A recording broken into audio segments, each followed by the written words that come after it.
حضور ہم پر اللہ کا عذاب اس لیے آیا کہ ہم دنیا کے لیے رویا کرتے تھے۔ دنیا کے لیے کیوں روتے تھے؟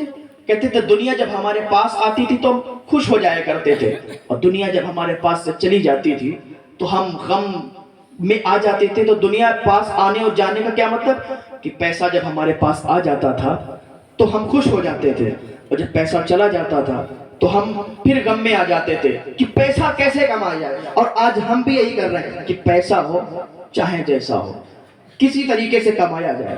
دو ذہن انسانوں نے بہت غلط بنائے ہیں، ایک کہ پیسہ آ جائے، ہم سب کچھ کر سکتے ہیں پیسے سے۔ اللہ ذہن دیتا ہے کہ پیسے سے کچھ نہیں کر سکتے، عزت پیسے سے نہیں خرید سکتے، شہرت پیسے سے نہیں خرید سکتے۔ اللہ فرماتا ہے وَتُعِزُّ مَن تَشَاءُ وَتُذِلُّ مَن تَشَاءُ، جسے میں چاہتا ہوں اسے عزت عطا فرماتا ہوں۔ تمہارا پیسہ دنیا میں ہی تمہارے کام آئے گا، مر کے جاؤ گے تو پیسے کو ساتھ میں نہیں لے جاؤ گے، اور اگر پیسہ کماتے ہو اور اللہ کی بارگاہ میں خرچ کرتے ہو تو یہی پیسہ کل تمہارے لیے ذریعہ نجات بنے گا اور تمہاری بخشش کا ذریعہ بنے گا۔ لیکن پیسہ کما کے اگر اللہ کی بارگاہ میں تم نہیں خرچ کرو گے تو یہی پیسہ جہنم میں تمہیں لے جائے گا، سانپ اور بچھوؤں کی شکل میں تمہارے گلے میں ڈال دیا جائے گا۔ حضرت عیسیٰ دو ذہن انسانوں کے تھے کہ پیسہ کماؤں، ایک میں آزاد ہوں۔ ہر انسان سمجھتا ہے ہم آزاد ہیں، آزاد ہو تو پھر چلو ٹھوکر لگ جائے تو مر جاؤ گے، ٹھوکر لگ جائے زمین پہ گرو گے دانت ٹوٹ جائیں گے۔ ہم کیسے آزاد ہیں؟ اگر آزاد ہیں تو پھر موت کو بھی روک کے دکھائیں، موت کے فرشتے کو بھی روک کے دکھائیں۔ موت کا فرشتہ آئے گا، روح کو قبض کرے گا، چلا جائے گا، کوئی موت کو نہیں روک سکتا۔ حضرت سلیمان علیہ السلام کے پاس ایک انسان بیٹھا ہوا تھا، ملک الموت انسانی شکل میں آئے اور اس انسان کو گھور گھور کے دیکھنے لگے۔ اب وہ ڈر گیا، حضرت سلیمان علیہ السلام سے کہنے لگا حضور یہ کون شخص تھا بہت گھور گھور کے مجھے دیکھ رہا تھا؟ کہا تم جانتے نہیں ہو یہ انسانی شکل میں آنے والا ملک الموت تھے، یہ ملک الموت آئے تھے۔ تو اس نے کہا جب اتنا سنا کہ ملک الموت آئے تھے تو بہت ڈر گیا، کہا حضور اب میں تو ایسا لگتا ہے کہ میرے طرف دیکھ رہا تھا، لگ رہا ہے میری موت آ گئی ہے، اب میں جانے والا ہوں۔ حضور میں موت سے بہت ڈرتا ہوں، آپ کی تو حکومت پہ بھی، آپ کی حکومت ہواؤں پر بھی ہے، پرندوں پر بھی ہے، ہر چیز پر آپ کی حکومت ہے، آپ کیوں نہ ہوا کو حکم دیں کہ مجھے اس دیش سے دوسرے دیش میں چھوڑ دے۔ حضرت سلیمان علیہ السلام نے فرمایا کیا تو بے وقوف ہے؟ کیا تجھے پتہ نہیں ہے موت جہاں ہوگی، جہاں لکھی ہوگی وہیں آ جائے گی، تو چاہے اس دیش میں رہے چاہے دوسرے دیش پہ چلا جائے۔ اس نے کہا حضور میں ڈر رہا ہوں، مجھے اس دیش سے دوسرے دیش چھوڑوا دیجئے، میں بہت ڈر رہا ہوں۔ حضرت سلیمان علیہ السلام نے کہا کوئی بات نہیں ہے، ہوا کو حکم دیا، ہوا نے اٹھایا اس کو اور دوسرے دیش چھوڑا، اور جیسے ہی دوسرے دیش میں وہ بندہ پہنچا ملک الموت پہنچ گئے اور اس کی روح کو قبض کر لیا اور وہ مر گیا۔ تو پتہ چلا جب موت لکھی ہوگی تبھی بندہ مرے گا۔ تو حضرت عیسیٰ علیہ السلام نے جب ان سے پوچھا تو اس نے کہا ہم دنیا کماتے تھے، حرام کمائی کرتے تھے، حرام کے ذریعے سے پیسہ کماتے تھے اور بے انتہا خرچ کیا کرتے تھے، کبھی دین کے کام میں نہیں خرچ کیا کرتے تھے، اسی لیے اللہ کا یہ عذاب آیا گیا کہ اللہ نے ہمیں حاویہ میں پھینک دیا گیا۔ حضرت عیسیٰ علیہ السلام فرماتے یہ حاویہ کیا ہے؟ کہ حضور سجین ہے۔ کہا یہ سجین کیا ہے؟ کہ حضور یہ ایسی جگہ ہے کہ جہاں ہم تمام روحوں کو اسٹینڈ ڈال دیا گیا ہے، اور اس کے اندر جو آگ ہے آگ وہ ساتوں زمین اور ساتوں آسمان سے بڑی ہے۔ حضور ابھی سب لوگ آگ میں ہیں، اور میں اکیلا اس لیے بول رہا ہوں کیونکہ سب کے منہ میں آگ کی لگامیں لگی ہوئی ہیں اور ہمارے منہ میں آگ کی لگام نہیں ہے، اس لیے میں بول رہا ہوں۔ حضرت عیسیٰ علیہ السلام نے فرمایا تیرے منہ میں لگام کیوں نہیں ہے؟ کہ حضور میں کچھ غلط نہیں کیا کرتا تھا، میں تو بس ان کا ساتھ دیا کرتا تھا، میں ان کے ساتھ میں رہا کرتا تھا، یہ چوری کرتے تھے، یہ دغا کرتے تھے، یہ فریب کرتے تھے، یہ پیسہ کماتے تھے، لیکن میں ان کا ساتھ دیا کرتا تھا، میں کبھی کرا نہیں کرتا تھا۔ تو حضرت عیسیٰ علیہ السلام نے فرمایا کہ تم سب پر اللہ کے عذاب کا کوڑا ہے۔ تو وہ عیسیٰ علیہ السلام کی قوم، حضرت ہود علیہ السلام کی قوم، ابن کثیر نے لکھا ہے کہ جن کے بچے بھی 300 سال کے بعد بالغ ہوا کرتے تھے، اتنے بڑے بولو 30 40 فٹ کے ہوا کرتے تھے، انہیں بہت گھمنڈ تھا، بہت غرور تھا کہ مجھ سے بڑا کوئی نہیں، مجھ سے زیادہ طاقتور کوئی نہیں۔ نہ جانے کتنے لوگ آئے جنہوں نے یہ دعوے کیے کہ مجھ سے بڑا کوئی نہیں، مجھ سے طاقتور کوئی نہیں، ملے خاک میں گئے نشاں کیسے کیسے، زمین کھا گئی نوجواں کیسے کیسے، یہی تجھ کو دھن ہے رہے سب سے اعلیٰ، ہو زینت نرالی ہو فیشن نرالا، جیا کرتا ہے کیا یوں ہی جینے والا۔ بڑے بڑے لوگ آئے دعوے کیے کہ مجھ سے بڑا کوئی نہیں، لیکن اللہ کے عذاب نے ان کو پکڑ لیا۔ ان بطشا ربک لشدید، اللہ کے عذاب سے کوئی بچ نہیں سکتا۔ اللہ کا عذاب جب آتا ہے تو کوئی چھٹا نہیں سکتا۔ ویسے اللہ بڑا رحیم ہے، بڑا کریم ہے، ہم سب پر رحم فرمانے والا ہے، کرم کرنے والا ہے، لیکن جب وہ پکڑتا ہے تو پھر چھٹا بھی نہیں کوئی پاتا۔ حضرت ہود علیہ السلام کی قوم کو بڑا تکبر تھا کہ ہم سے بڑا کوئی نہیں، ہم سے اچھا کوئی نہیں۔ حضرت ہود علیہ السلام ان کے پاس گئے، کلمے کی دعوت دی، پڑھو لا الہ الا اللہ، اللہ کے سوا کوئی معبود نہیں۔ انہوں نے کہا مجھ سے بڑا کون ہے، یہ اللہ کون ہے، میں کسی کو نہیں مانتا۔ جب انہوں نے اتنا کہا تو ان پر اللہ تعالیٰ نے ایسا قحط نازل فرمایا کہ ایسا قحط آیا کہ سوکھا پڑ گیا۔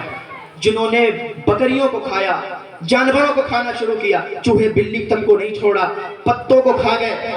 آخر میں یہ حضرت ہود علیہ السلام کے پاس آئے اور آ کے کہنے لگے حضور ہم دعا کرتے ہیں اپنے اللہ کی بارگاہ میں، آپ دعا کریں کہ اب ہمیں معافی دے دے اور ہم پر بارش نازل فرمائے۔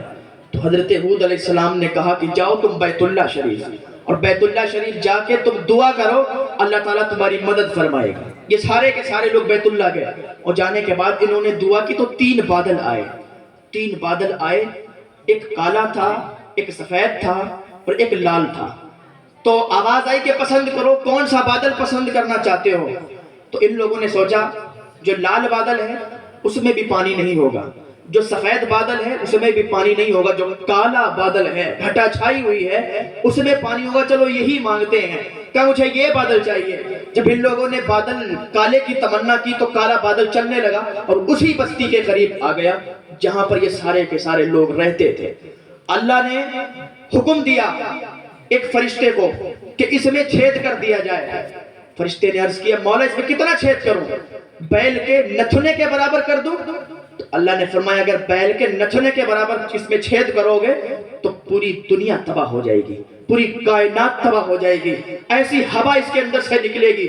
تو اللہ نے حکم دیا کہ انگوٹھی کے چھید کے برابر اس میں سوراخ کر دو، اور جب تم یہ سوراخ کرو گے تو ان کی پوری قوم میں ایسی تباہی مچے گی، ایسی ہوا برپا ہوگی کہ پوری کی پوری قوم تباہ ہو جائے گی۔ پہلے کی قوموں پر عذاب آیا کرتا تھا، آج ہم کیوں بچے ہیں؟ اس لیے کیونکہ حضور صلی اللہ علیہ وسلم کی دعائیں ہمارے ساتھ ہیں۔ اگر حضور کی دعائیں نہ ہوتی قسم خدا کی ہم سب ابھی تک تباہ ہو گئے ہوتے۔ آج ہم پر زلزلے آتے ہیں، ہم فوراً اللہ کی بارگاہ میں دعا کرنے لگتے ہیں۔ ہم پر زلزلے آتے ہیں، ہم پر کوئی اگر بات آ جائے، ہمارے سر پر کوئی تکلیف آ جائے، ہم اللہ کی بارگاہ میں دعا کریں مولا ہمیں اس بلا سے بچا دے۔ ابھی زلزلہ آیا ترکی میں، کتنے لوگ مسجد کے باہر کھڑے ہو کے کہتے ہیں امام صاحب اذان پڑھ دیجئے، زلزلہ آنے والا ہے، زلزلہ آنے والا ہے، اذان پڑھیں گے تو زلزلہ کم ہو جائے گا، زلزلہ نہیں آئے گا۔ یاد رکھیں 3 زلزلے آنے ہیں، 2 زلزلے آ چکے ہیں، ترکی میں بھی آ چکا ہے۔ اب جو باری ہے نا ہندوستان کے زلزلے میں، ہندوستان میں زلزلہ آئے گا، کتابوں میں لکھا ہے 3 زلزلے آئیں گے۔ ابھی ہندوستان میں کوئی اتنا بڑا زلزلہ آیا نہیں ہے، ترکی میں جیسے کہ زلزلہ آیا کہ گھر تباہ ہو گئے، برباد ہو گئے، اسی طریقے سے آنا ہے۔ مسلمانوں ابھی بھی تیاری کر لو کہ ہم جس لیے آئے ہیں اس لیے ہم اپنی زندگی کو اس دنیا میں لگا دیں، ورنہ ایسے تباہ کر دیے جاؤ گے، ایسے برباد کر دیے جاؤ گے، اسے زمین کے اندر دھسا دیے جاؤ گے جیسے کہ پہلے کی قومیں تباہ و برباد کر دی گئی۔ یاد رکھیں تو حضرت ہود علیہ السلام کی قوم پوری کی پوری تباہ ہو گئی، پوری کی پوری برباد ہو گئی۔ حضرت لوط علیہ السلام کی قوم کو اللہ نے برباد کر دیا۔ جتنی بھی قومیں ہیں، جتنے بھی نبی ہیں، ان کی قوموں نے سرکشی کی، اللہ نے فوراً تباہ و برباد کر دیا۔ لیکن آج ہم اس لیے بچے ہیں کیونکہ حضور کی دعائیں ہمارے ساتھ ہیں، حضور کی دعاؤں کے صدقے سے ہم لوگ بچے ہوئے، جو ہم پر حضور کی دعاؤں کا سایہ ہے کہ آج ہم بچے ہوئے ہیں۔ اللہ کی بارگاہ میں دعا کریں کہ اللہ میں نیک عمل کی توفیق عطا فرمائے۔ ایک انسان نے خواب دیکھا تھا، ایک بہت چھوٹی سی مثال دے کے میں آگے بڑھتا ہوں، آپ کو سمجھاتا ہوں۔ ایک انسان نے خواب دیکھا، اسے ایک شیر دوڑا رہا تھا، وہ بھاگتا بھاگتا ایک درخت کے پڑوس میں کھڑا ہو گیا، دیکھا کہ درخت کے اوپر چڑھنے کی جگہ ہے، درخت کے اوپر چڑھ گیا۔ شیر تو دوڑا رہا تھا اب شیر سے ڈر کے درخت کے اوپر چڑھا. نیچے بہت بڑا گڈھا تھا, اس کے اندر 2 بڑے بڑے اژدہے تھے, کالے کالے سانپ تھے. تو اس نے نیچے دیکھا, اب پھر دیکھا کہ جس ٹہنی پر بیٹھا تھا وہ ٹہنی ٹوٹی ہوئی تھی, وہ ٹہنی کتری ہوئی تھی. اس میں 2 چوہے لگے ہوئے تھے, ایک کالے رنگ کا چوہا تھا اور ایک سفید رنگ کا چوہا تھا. دونوں اس کو کتر رہے تھے. ابھی تھوڑی دیر ہوئی کہ اس کی نگاہ اوپر گئی. جب اس نے اوپر دیکھا تو اوپر کیا دیکھتا ہے, ایک شہد کا چھتا ہے, اس میں سے شہد ٹپک رہا ہے. اور اس نے جب اوپر منہ کھولا, اوپر منہ پھیلایا تو شہد اس کے منہ میں گرنے لگا. جب شہد اس کے منہ میں گرنے لگا, شہد کی لذت اس کے منہ میں آنے لگی, تو اب یہ بھول گیا کہ شیر اسے دوڑا رہا ہے. اب یہ بھول گیا کہ گڈھا ہے, بھول گیا کہ اس کے اندر 2 کالے اژدہے ہیں, بھول گیا کہ جس ٹہنی پر بیٹھے ہیں وہ ٹہنی ٹوٹنے والی ہے, بھول گیا کہ جب ٹہنی ٹوٹے گی یہی گڈھے میں گریں گے, یہی اژدہے ڈس لیں گے, یہی کالے کالے ناگ ڈس لیں گے. یہ سب بھول گیا اور وہ شہد کو چوسنے میں لگ گیا, شہد کو چاٹنے میں لگ گیا. تھوڑی دیر کے بعد کیا ہوا, وہ ٹہنی ٹوٹ گئی, اور ٹہنی ٹوٹی تو اسی گڈھے میں گری, اور وہ 2 اژدہے, ایک ادھر سے ایک ادھر سے, دونوں نے اسے ڈس لیا, دونوں نے اسے کاٹ لیا. اگر دونوں نے اسے ڈسا تو اس کی آنکھ کھلی, اور جب آنکھ کھلی تو پسینہ پسینہ ہو گیا. جب ایسے ہم کبھی خواب دیکھتے ہیں, ایسے بھیانک خواب, پھر آنکھ کھلے تو پسینہ آتا ہے, ڈر لگتا ہے. وہ ڈر کی حالت میں بھاگتا ہوا اپنے مسجد کے امام صاحب کے پاس گیا.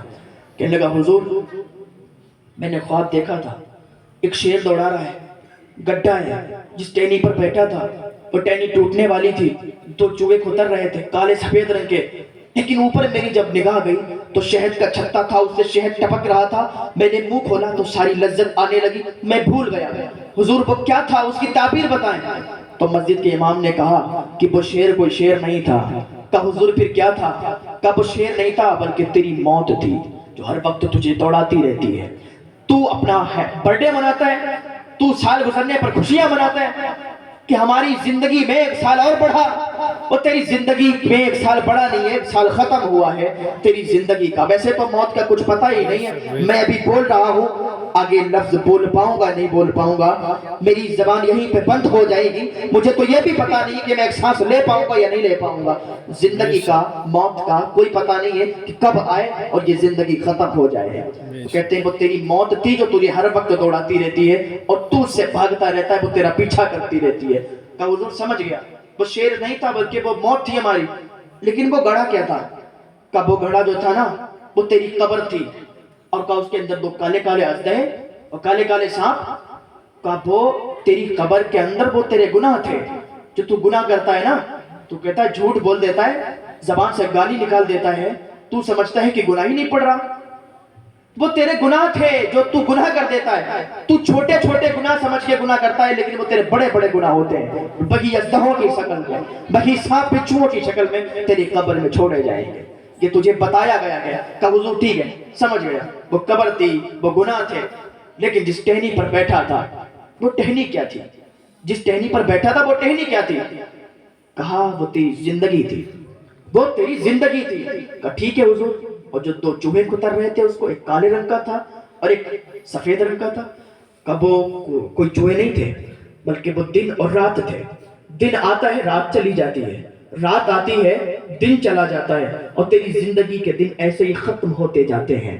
تو جس ٹہنی پر بیٹھا تھا وہ کتر رہے تھے, اور وہ کترتے کترتے یعنی رات آئی دن گیا, دن آیا رات گئی. اسی طریقے سے جب تیری زندگی پوری ہو جائے گی نا, اسی دن یہ موت کا فرشتہ آ جائے گا, تیری روح کو قبض کر لے گا. اس وقت تجھے ٹائم نہیں ملے گا, اس وقت تو توبہ نہیں کر پائے گا. ابھی توبہ کا دروازہ کھلا ہوا ہے, ابھی توبہ کا دروازہ کھلا ہوا ہے. نہ جانے کب توبہ کا دروازہ بند ہو جائے, کوئی پتہ نہیں ہے. تو اللہ کی بارگاہ میں فوراً توبہ کر لیں, کیونکہ پتہ نہیں ہے کہ کب توبہ کا دروازہ بند ہو جائے. کہا حضور میں سمجھ گیا, لیکن حضور یہ بتائیے اوپر جو چھتا تھا مدھو مکھیوں کا, اس سے جو شہد ٹپک رہا تھا وہ شہد کیا تھا؟ حضور جس کی وجہ سے میں بھول گیا تھا شیر بھی دوڑا رہا ہے, جس کے مزے میں پڑھ کے بھول گیا کہ نیچے گڈھا ہے, اژدہے ہیں. کہا وہ کوئی شہد کا چھتا نہیں تھا. کہا حضور پھر کیا تھا؟ کہا وہ دنیا تھی, اور دنیا کا مزہ تھا. جب تو دنیا کے مزے میں پڑا تو بھول گیا کہ اللہ نے تجھے بھیجا کس لیے ہے. جب تو دنیا کے مزے میں پڑا بھول گیا ہمیں نمازوں کو بھی پڑھنا ہے, ہمیں روزے بھی رکھنا ہے, نیک عمل بھی کرنا ہے. صرف مسجد بنانے سے ہی کچھ نہیں ہوتا ہے, مسجد کو آباد بھی کرنا چاہیے. مسجد تو بنا لی پل بھر میں امام کی حرارت والوں نے, من اپنا پرانا پاپی تھا برسوں میں نمازی بن نہ سکے. تو صرف مسجد بنانے سے یہ بڑی بات نہیں ہے, بلکہ مسجدوں کو آباد کرنا بھی چاہیے. کہ حضور وہ دنیا کا مزہ تھا, کہاں وہی دنیا کا مزہ تھا کہ جو تیرے منہ میں لذت آئی تو بھول گیا, شیر تجھے دوڑا رہا ہے, تو ساری چیزوں کو بھول گیا. تو حضور پھر کیا کیا جائے؟ کہ بس اللہ کی بارگاہ میں توبہ کر لے. اللہ کی بارگاہ میں ابھی توبہ کرے گا, میرا رب تو اتنا کریم ہے, اتنا مہربان ہے, تو ابھی توبہ کرے گا تجھے ایسے ہی معاف فرما دے گا جیسے تو نے کبھی گناہ ہی نہیں کیے. سبحان اللہ, سبحان اللہ, اتنا مہربان ہے. تو آ تو صحیح اللہ کی بارگاہ میں, توبہ کر.